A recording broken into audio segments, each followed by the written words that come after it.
Hi, my friends. So today I talk a lot about growth, spiritual growth. And what I mean by spiritual, I'm not necessarily invoking any divinity or supernatural. I'm talking about the rich inner life of each of us as individuals. So when I speak of spiritual growth, I mean personal, emotional, social, psychological, including spiritual, if that's what you want, growth. And so I talk about it a lot, but I think about it a lot. And so there's a couple of things I want to make clear. There's different models of growth that I have gone through or used. And I've come up with what I think is a healthier model for spiritual growth. But let's go through a few of the other ones that I used to follow. So the first one is linear growth. Okay, so let's put spiritual growth. Linear, first one. And basically we grow from here to here. It's kind of like history, where we grow from infancy through childhood, through adolescence, through young adult to adult in our spiritual lives. Now that used to suffice for me, that we were growing this way, but I found the model not perfect because it implies that we leave stuff behind. It suggests that we move on and we reject stuff or leave stuff behind and become different people, kind of thing. So I no longer find the linear model that great, because it also isn't that great for when we thinking about ourselves in relationship with others, where we can think that we progressed further than other people. Because for me, growth, spiritual growth, is not about progression or improvement or advancement anymore. For me, it's about integration and inclusion and acceptance and love. So that's why the linear model no longer really suffices for me. So then I moved on from there to, I thought, well, maybe stages is a better model. And this is where we go from here to here to here to here, like that. And you know, we can think of The Stages of Faith by James Fowler. Many of you maybe have read that. It was a very pivotal book in my spiritual journey, because he talked about the stages of growth. And basically, they do kind of match our maturation as people from childhood, you know, infancy, childhood, adolescence, and so on. The stages thing for me was a very, very important. When I read James Fowler's book, Stages of Faith, it was huge. It was just a huge, eye-opening, aha kind of a moment for me. And I really, really appreciate that book. I still own it, and I refer to it often. Although a lot of people talk about how it's not really, doesn't really cover everything. And it's, you know, we don't necessarily just go through those stages. We can circle around and spiral and revert back and leap forward and so on, and it's true. But I appreciated it because it helped me to see that things were developing or changing in me, and these stages helped me to understand those kind of developments that were happening in my own spiritual life. But the problem with this is, so the problem with the first one is that we've moved on. This one is we've moved up. We've moved up the ladder, and the problem with that is that we can tend to look down on our previous selves, maybe with shame and embarrassment, humiliation. We looked at back, or maybe disdain, even disgust with the way we used to be or the things we used to believe or whatever. And we look down on that, and the fruit of that is that we'll end up looking down on others who are in these lower stages, right? Because stages do talk about lower to higher. And so the higher in the stages we get, the lower stages we look down on, and maybe with shame or disdain, and with superiority, condescension, And so that's why I have a problem with the stages model now.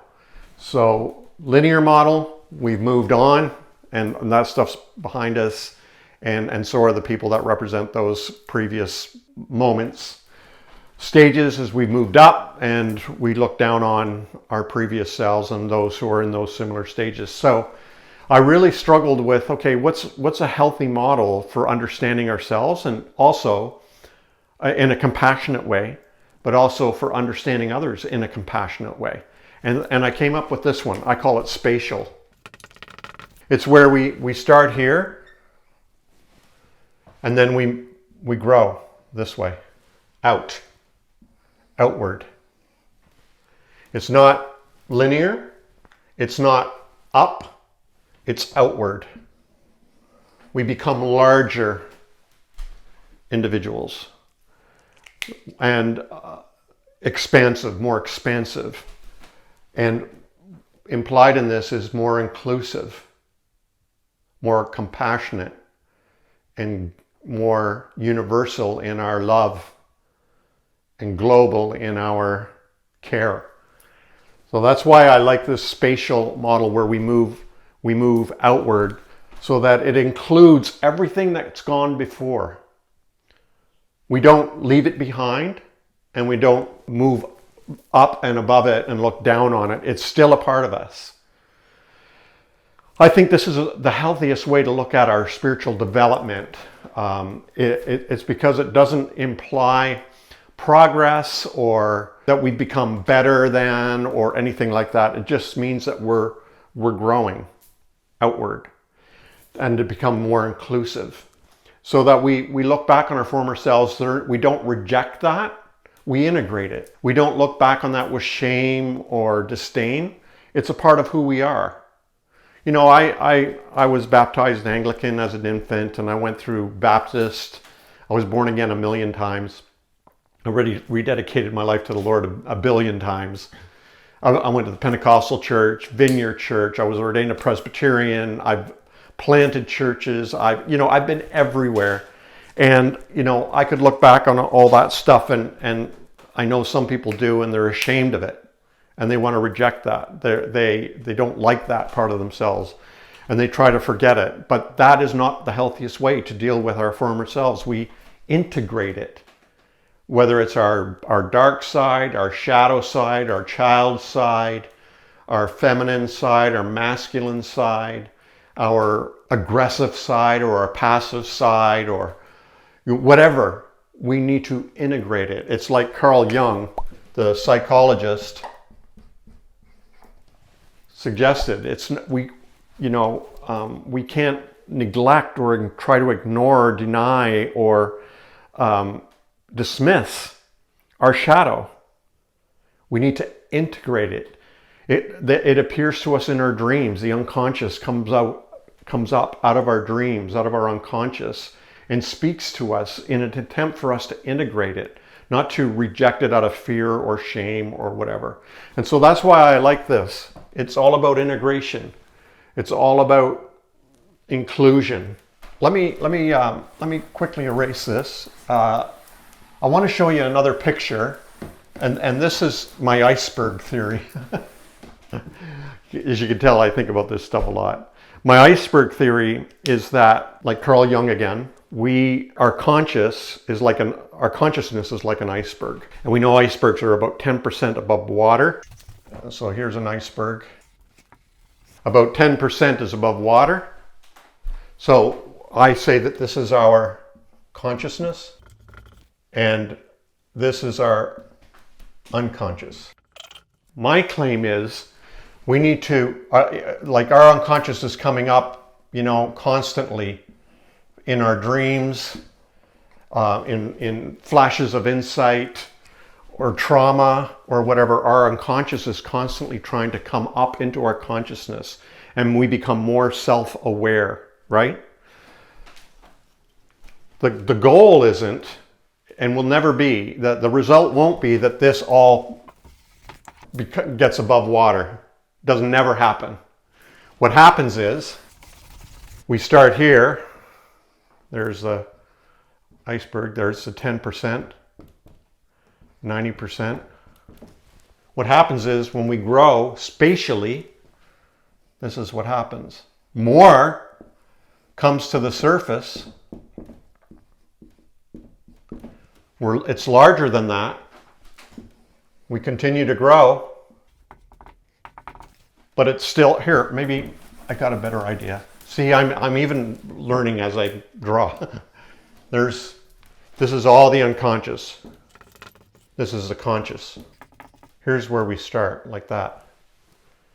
But as we grow spatially, we get larger. And we get larger. And we get larger. And we get larger. So all this is 10%. All this is 90. But we're larger. We've grown spatially. We've become more inclusive, more loving, more open, more global, more universal. But this doesn't mean that we are completely 100% self-aware. We're just more self-aware. Even more is a bad word because it implies that, you know, there's a greater percentage. What I mean is we're larger beings. It reminds me of Gandhi. Gandhi Ji. Ji means great soul. Gandhi Ji means great soul. Gandhi, great soul. And he was a great soul because he was more self-aware, you see. So this is how we grow. I believe this is how we grow. We become larger souls, bigger humans, more expansive, open, inclusive, loving, compassionate. But there's still all this. And, you know, then we can talk about the archetype, that this represents all of humanity, all of us. And we tap into that deep, rich reservoir of humanity, universal humanity. So that's why I like the spatial model for growth. And I just want to encourage you. It doesn't matter where you are. There's no judgment on how big this is. It's just you're growing spatially to include. Nothing's rejected. You don't leave anything behind. You don't leave anything below. You grow outwardly to include everything. All those things, even from your childhood and your teen years and your young adult and all those crazy things you did, those things you're ashamed of or you feel guilty about or whatever, sure. Like AA says, go make amends where you can and where it's appropriate and where it'll help. But mostly we just need to forgive ourselves, have grace with ourselves, and sometimes not even forgive ourselves. It's just, there's nothing to be forgiven. We're human. We're just human. And to just become more expansive and loving and compassionate towards ourselves. And the result is we'll be more expansive and compassionate and loving towards others. Spatial growth. I hope that helps. Thanks for listening. Love you.